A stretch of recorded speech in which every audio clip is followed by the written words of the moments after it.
It's been more than 3 weeks since kids have returned to the classroom, and if they're already bored with their sandwiches, carrot sticks, and cookies, there are ways you can bring excitement back to their lunch boxes. Joining us now with tips on how to pack a nutritious and delicious lunch is WRHA Public Health Dietitian Avery Penner. Good morning, Avery. Good morning. Thank you so much for joining us. Thanks for having me. It's so easy to get bored, isn't it? It can be, yes. Especially for kids, it's really important to have variety for their lunch boxes.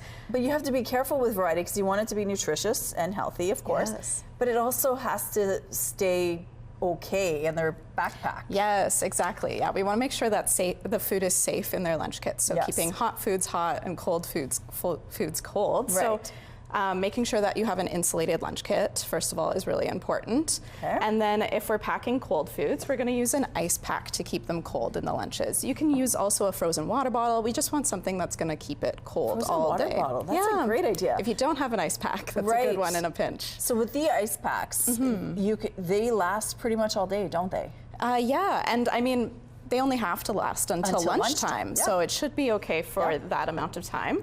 And then if you're trying to keep foods hot, you can use a thermos. You just want to preheat it with some boiling water, let it sit for a couple minutes, pour it out, and then put the hot food in. And why is that?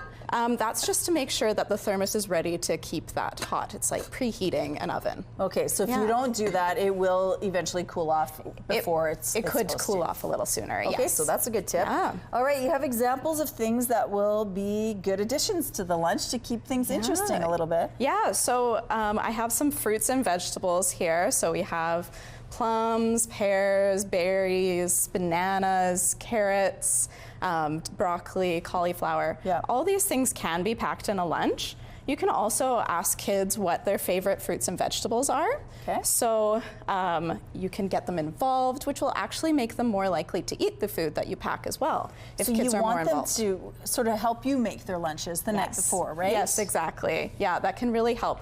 And especially we want to do it the night before, because the morning of we're in a rush. We're never going to get that done. So you want them to get involved. You want them to maybe even cut their fruit or vegetables or whatever. Yeah. And then they can tell you what they're craving, right? They could tell you what they do not want in their lunches. Yeah, you can have them involved in making the grocery list, planning what the lunches are going to be for the week. And so they're involved right from the very start, and they feel like they have some agency in what's going into their lunches. That helps. And they're more likely to eat it later on. Leftovers are also a good option. Yes. So tell us a little bit about how you can use those leftovers, Yeah. or even something like the soups and the spaghetti and meatballs. Yeah, we have some leftovers here. You can always pack leftovers.